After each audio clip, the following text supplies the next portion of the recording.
Well, we'll start with your new release. You're releasing Harmony Blooms on Feb 9th. And we did a little bit of, looking around on your socials and things, and we saw that you wrote this pretty much across the world and you were inspired by Little Sims in Bergheim. You're also inspired by King Cruel's saxophone incredibleness. We'd love to hear a little bit more of your process of creating Harmony Blooms. Yeah, so Clay and I were both traveling. We put our first EP out, and we took some time to go on some separate solo trips, and we ended up meeting up again in Berlin. And throughout that time, we'd both, been like exposed to a bunch of different music and artists and experiences. And when we met in Berlin, we started to conceptualize what we wanted to do when we got home. And we wanted to push the boundaries of what we were making and try and explore, a different approach to songwriting and enhance what we had previously done. We were kind of more of a live jam band before, and definitely in the infant stage of our songwriting. And we just wanted to try and push ourselves into a new place. And I suppose being exposed to so many different types of music and amazing artists in our travels, it pushed us to kind of write the stuff that we've been working on now. And it mostly was written in GarageBand on MIDI keys to kind of start off with. This is where most of the demos came from. So it was an interesting process this time around. But we found a groove, and we're really happy with where we've landed on this one. So yeah, incredible. No, I love that. And look, I was going to touch on that as well. You actually produced the album, correct me if I'm wrong, but you did part of it in your garage and then part of it in an actual studio creating it. What was that process like, doing like kind of half and half and hybrid? Yeah, hybrid kind of, yeah.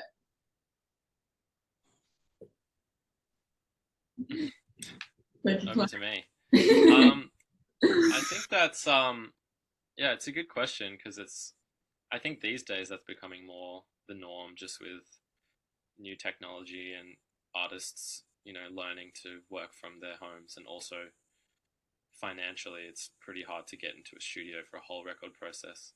So I think that just come from naturally from starting the writing process on our own, and then sometimes you just end up with things that sound so cool or feel so good that you kind of end up just leaving them in the record. And then there was also some overdubs, like Zep did some of the vocals post record in the garage, and just kind of organic process of like keeping the bits that felt good at home and then adding them to the studio work. And is there a kind of, was there a preference between studio versus garage? Like, I know, as you said, you kind of get creating those organic sounds in the garage, maybe having that homely feeling. Was there a benefit to that, or was it, studio felt great? I mean, I think the studio is kind of always ideal, but at this stage we can't really afford to be in there all the time. So I guess you just work with what you got otherwise. I think a part of it as well is like sometimes it's hard to, like, yes, the studio is amazing, but it's also sometimes hard to differentiate between what actually sounds good and what was recorded professionally, because there's certain things, like there are certain instances on the record where we had there was a guitar part, for example, that was in one of our songs called It's Only Human, and that's like the first single that we put out. And we tried to recreate the guitar part in the studio, but the sound that we had that I recorded was just so bad and so weird. Like, it was just like, to try and recreate that in a professional capacity and like try and imitate that sound, it just wasn't possible, because I just recorded it so bad. It just sounded so wonky. So it's kind of like, but then it has its own texture and like it has its own character, where like there are moments like that where it's like, oh, this actually does sound really cool, but is it, do you go into the effort of trying to recreate that again, or is that just what it is? So it was like a bit of that where we were sort of like trying to pick and choose what genuinely sounded good and worked for the record, and what was just, a bit too garage.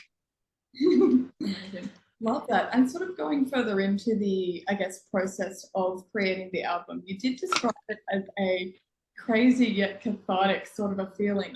What sort of, I guess, elements of your day-to-day life inspired the incredible, sounds we get to hear in Harmony Blooms? As I said, like a lot of the record was made initially on MIDI. I broke my hand and I couldn't play guitar. So a lot of that came through compromise. That was a lot of resilience and compromise on this record. We kind of just knew that we wanted to get something together, and we had to work with what we got. And part of that was, for me, was having a broken hand. And a lot of those ideas coming through limitation. So it pushed us into a different place. So that, I guess that's kind of part of the answer. I mean, we both, I can't speak on behalf of Clay, but we both had a lot of stuff going on at the time. And I guess it kind of was just I don't know, it was just kind of, for me personally, it carried me through a lot of that time. It was so nice to have something else to focus on, and COVID was happening and it was all going on. So it was just like a really, really beautiful distraction. Amazing. I kind of love how you've created something of like amazing value during your COVID time. I think we had about 50 different hobbies we try and do, and they all just kind of like went out the window. Yeah. Every time. It's great you created something with that kind of realm there. And I love that kind of crazy yet cathartic experience. So you've created something that is, kind of soothing in that kind of crazy. How do you guys find, a bit different here though, but how do you guys find working together? How was this like a natural gel, or how did this start?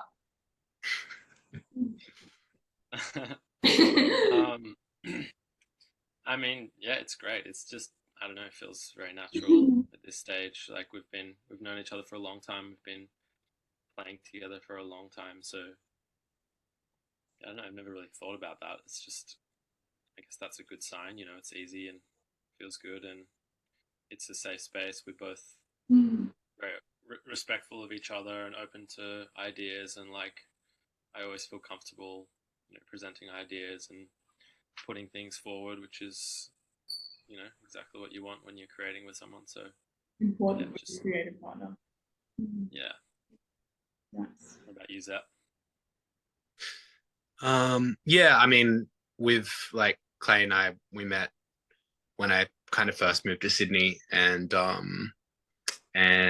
we've been playing, like we had separate bands, and now we have our own band, and through that we've always sort of like had a mutual respect for each other's musicianship. So it's nice to be able to like collaborate and work on something together. And the project's changed and evolved over the years, but I think it's sort of found a way to boil down to the essence of it now. Like we had some other people that we're playing with, and life happens and people go on to do different things, and Clay and I have stayed strong in what we're doing. So it's sort of boiled down to its purest form now. So Clay and I have found like a really nice collaborative relationship, and are both really passionate about the project and have a shared vision in terms of like the musical direction, which is really nice. I think like working in like a traditional band capacity, where like when we play live shows, we play as a 5-piece, sometimes a 6-piece, because our sound requires that. But when it comes to creative decisions and songwriting, it's just Clay and I, which is quite nice, because sometimes it's easier to make decisions rather than having 5 different people that need to agree on the same thing. Clay and I have quite a similar approach and taste reference. So like that's been really nice to develop that together and establish a direction. So nice. Bit of a wholesome moment there. I love that. Yeah. Not too many cooks in the kitchen. I like that. So in that sort of same regard, with this new album, released or not released yet, are there specific tracks that relate with each of you most? And yeah, which one is it and why? What's your least favorite track, Clay? It's already off really. He loves So it. it was which do you relate to least and most? Yeah, so which resonates with you most, or if there's one that you resonate with least, if that's easier. Yeah, I don't know. I guess it's kind of like picking your favorite kid, isn't it? Yeah. Spill the beans. That's a tough one. I'm gonna go with most. And I don't know. That's tough. I'd have to think about it. I also feel like I haven't listened to the whole record the whole way through in a while, so that's tricky. And will you wait now until Feb 6th to give it Feb 9th, sorry, to give it a Feb 9th. Yeah, I'll have to wait until I buy it on Bandcamp. I can have a full listen. Amazing. No, but I guess Moving On comes to mind first, I reckon. Which you guys have probably heard as it's one of the singles, but yeah, just the feeling of that track, and it's quite I don't know, it's got a bit of nostalgia and like makes me think back to the process, and like just feels really good, and it's very hopeful and happy and bright, and I feel like it kind of reflects the sound of the record and like the direction we're going as well. So yeah, that one feels like a good one to me. Love that. And I mean, like, look, as listeners, I think we both really enjoy that one too. It's very personal to you both, clearly, but it also has that universal connectivity that we love about music. So it's a great one. Zeppelin, did you have any sort of highlights of the album for yourself?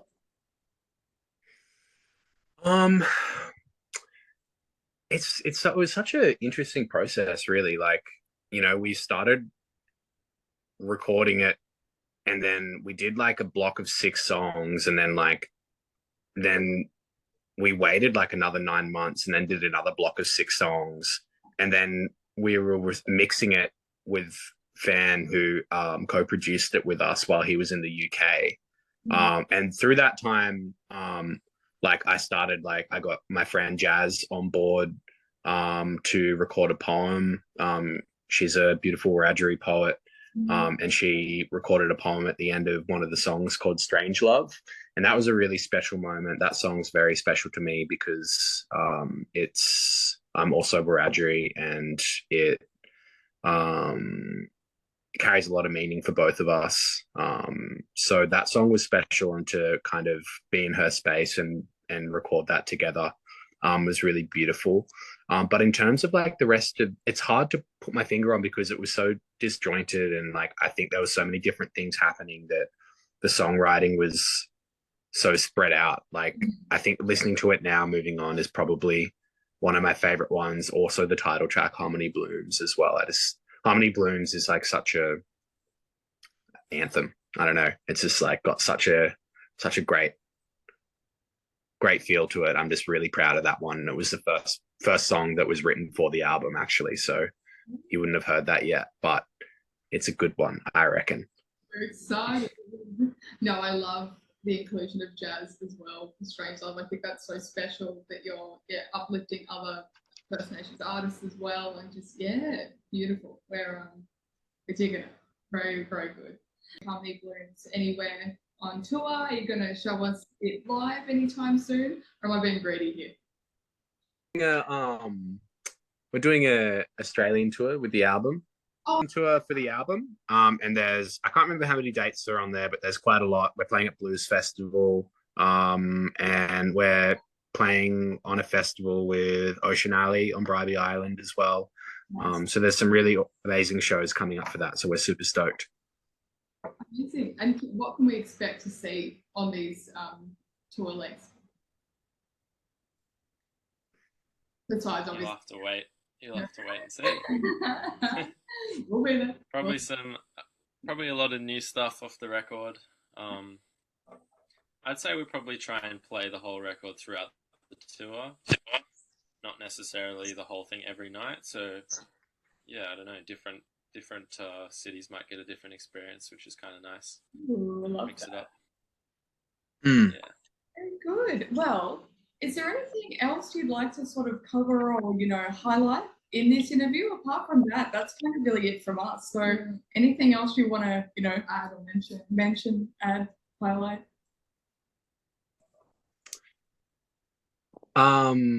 Clay? I was just gonna say, I would love to encourage people to go and have a listen to our record. Tell us what you think. Maybe even buy a vinyl. Oh yeah, we got vinyls made, and Did see they that. sound even better than the digital album. So yeah, that'd be awesome if you bought them. Thank you. They're beautiful. They're coloured, if I'm correct, right? There's like a aqua coloured one, yellow. A yellow. Yes. And a Oh, what was the last one? Was it orange? No. ooh, White. you just nearly, There was a white one. Oh, you nearly won a free vinyl there. Just missed out. No. Yeah, nothing really to add other than thank you very much for your time, and yeah, we really appreciate you giving us your time and listening to us talk. No, thank you so much for talking to us. Yeah, thank you for your time. We can't wait to propel you to the Future Music Mag audience of people who don't know already. And have a little dancey dance at the show. So we'll be there. Yeah. We'll get the vinyl. Oh, cool. But yeah. Right.